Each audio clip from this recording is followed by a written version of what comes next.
I'm News 19 meteorologist Efren Afonte, and the update on Hurricane Irma. As of this morning, about 8 o'clock, the National Hurricane Center had a hurricane hunter that actually was transecting through Hurricane Irma. And the latest information from satellite as well as from the Hurricane Hunter information from the eye wall is that the winds picked up a little bit, was up to 120 miles an hour, still gusting at 140. The movement was to the west-southwest at 14 miles an hour. And you hear all these things about regenerating eye wall. Well, the bottom line is that whenever you see a very well pronounced, as of this morning, a very pronounced eye wall, it's indicative of the strengthening of a hurricane. Now, the latest track from the National Hurricane Center does have it continuing to the southwest before, by sometime overnight tonight into tomorrow morning, it'll start turning a little bit more to the west-northwest and continue as the potential of a Category 4 hurricane at 140 miles an hour by Wednesday morning. Currently, right now, the only hurricane watches that are in effect are for the British Virgin Islands. The U.S. Virgin Islands are here just to the east of Puerto Rico, and here's Puerto Rico. No watches of any kind, or warnings for that matter, have been issued for anything from the U.S. mainland to the U.S. territories. The track still continues as a Category 4 hurricane through Thursday morning, and then at least the uncertainty cone covers pretty much a very vast area. By the fifth day on the National Hurricane Track, it can put it in anywhere from just as close as the Bahamas to as far as south of the southeast peninsula of Cuba.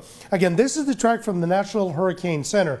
A lot of the computer models, though, have been indicating more of a consensus in which over the course of the next 3 to 5 days, it'll be transecting just to the north of Puerto Rico, north of Hispaniola for Haiti and the Dominican Republic, and then making its way towards Cuba.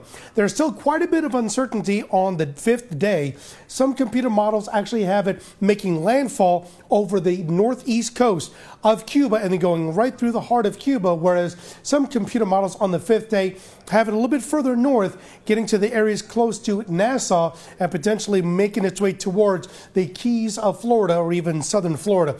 Again, that is the current track right now.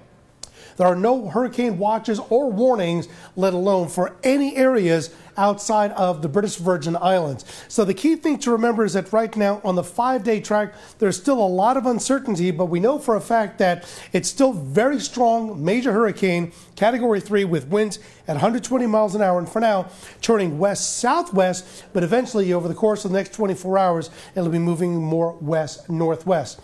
Now, the National Hurricane Center will be putting out an update shortly before, if not by 11 a.m. Eastern Time, and especially later on this afternoon, we'll have a bigger picture because the National Hurricane Center will be launching one of the hurricane hunters of a high altitude. And with that being said, we'll have a better picture of the dynamics of the hurricane, the structure of Hurricane Irma, but more importantly, what is going on within the insides and outsides of the hurricane to give us a better idea of the track.